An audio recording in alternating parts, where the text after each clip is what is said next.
All right, y'all. So I just got off the phone, literally, well, not off the phone. I just got off a Zoom call with one of my coaching clients, and I wanted to share her story with you um, of just a realization of how difficult it really is to follow a plan when what is it? How's the Mike Tyson saying goes? Everybody's got a plan until they get punched in the face. Well, this was one of those punched in the face, not literally, but figuratively punched in the face moments. So my client had told me a few weeks ago that Easter candy is her weakness. So she knew that these next few weeks were going to be challenging.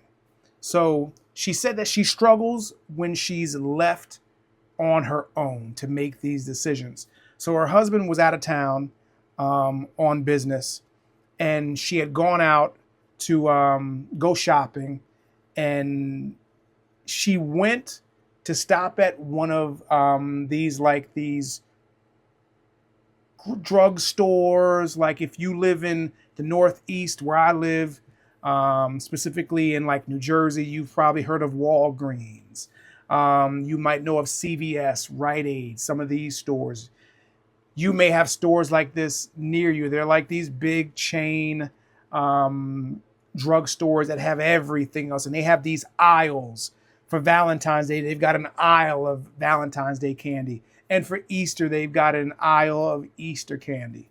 Um, so she went into the store, and she said she went in to get bread, but just to fast forward a little bit, um, towards the end of our call, I said to her, it sounds like you used the bread as an excuse to go to the store to see if they had the Easter candy. And she admitted, yes, that's what she did. So she goes into the store, and she's looking around because she gets what she needs, but then she's looking around. And she said that she didn't initially see the Easter candy, and then one of the employees moved something out of the way, and there appeared all of the Easter candy. And she said she reasoned with herself. She said, okay, I'm going to buy 5 bags, and I'm going to make each of these bags last 1 month each.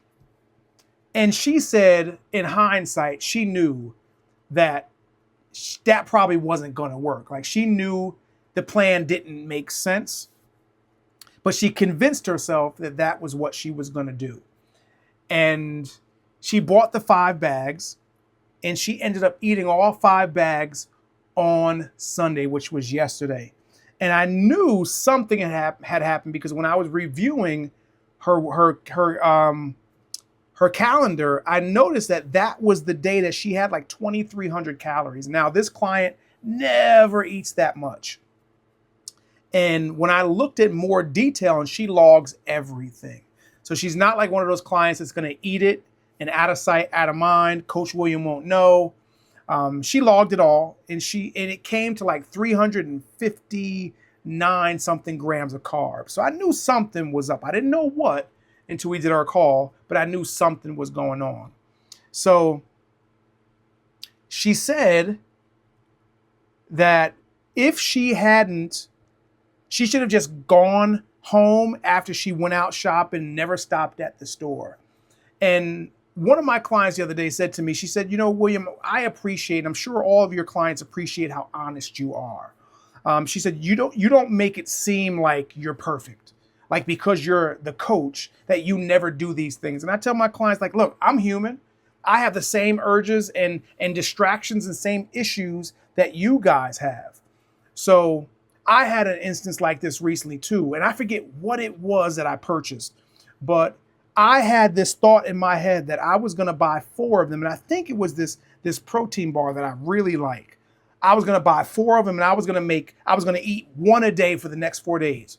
Well, I bought these protein bars, and by the end of the night, I had eaten all 4 of them.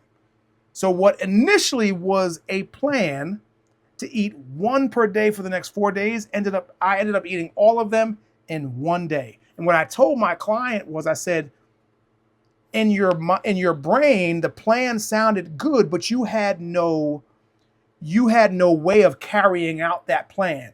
I said, if you had a plan to buy 5 bags and eat only one so that you only had access to 1 bag per month, that plan could have worked.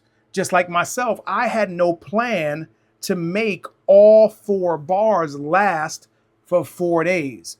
I knew if they were around me, I would eat them. And it sounded great in the moment that I made that plan to have 1 bar over the 4 days. But did I really think that was going to work? No. I knew it wasn't going to work, and I knew I was going to eat all 4 of those bars in 1 day. So I told my client, I said, you would have been better off buying 1 bag and not buying the rest. And if you wanted to buy more the next month, go buy more. Now, I said, I know because Easter's only around for, it's one holiday, it's 1 day, and the candy's only around for a few weeks. You technically can't do that as well with Easter, because by the time you go back to buy more the next month, it'd probably be gone, or it might still be there for 1 more month. But what I told her was that the Easter candy, although the candy may not be shaped like a bunny or it may not be shaped like an egg, that candy is accessible all year round. So you're really not missing anything. But I think what I'm trying to say here, and I don't even know what I'm trying to say. This was just a story that happened with one of my clients that also happened to me. And I know that if it happens to one client and it happens to me, that there's probably a bunch of other people out there that this also happens with. So you got to be honest with yourself. So I told my client this also, just this past Sunday, I was on FaceTime with one of my friends, and I went to Walgreens and I had to buy a few things. And I walked around the store. Now I was done getting my stuff. So I walked around the store and I could see they had the Easter candy out. And I said, I'm not even going to walk down the Easter candy aisle. And then I'm on the phone with my friend. I'm like, you know what? I'm going to walk down the Easter candy aisle anyway. So I walked down the aisle and I saw a bunch of things, the Reese's and this and that, the Snickers and this and that I liked. So I'm like, all right, here's what I'm going to do. And I think I also said this in another video. I said, here's what I'm going to do. I'm going to walk around the store for 10 minutes. I'm going to talk to my friend. I'm going to walk around the store for 10 minutes. And if I still want to buy this candy, I'll buy some. So I'm walking around the store. We're on the phone and I'm distracted. I've walked out of the store without buying any candy. And I didn't realize that I had walked out of the store without buying any candy until I got off of the phone with my friend. And at that point, well, the moment had already passed. And I was no longer thinking about the candy. So I didn't get the candy. And my client actually said, she said, now that she's eaten those 5 bags of candy, she said she's gotten it out of her system and she no longer wants the candy. So she admitted that she did better this Easter than she's done in any Easter in the past, which is a good thing. And the crazy thing is, my client also, we do her call every Monday. She lost weight today. Her weight today was lower than it was last Monday, only by 0.69, so a little bit less, a little bit more than a half a pound. She lost a little bit more than a half a pound, and her body fat was down 0.4. So she still was able to move in the right direction, given that she had that, that high 350 some odd gram of carb day yesterday. But all the days prior to that, she was excellent.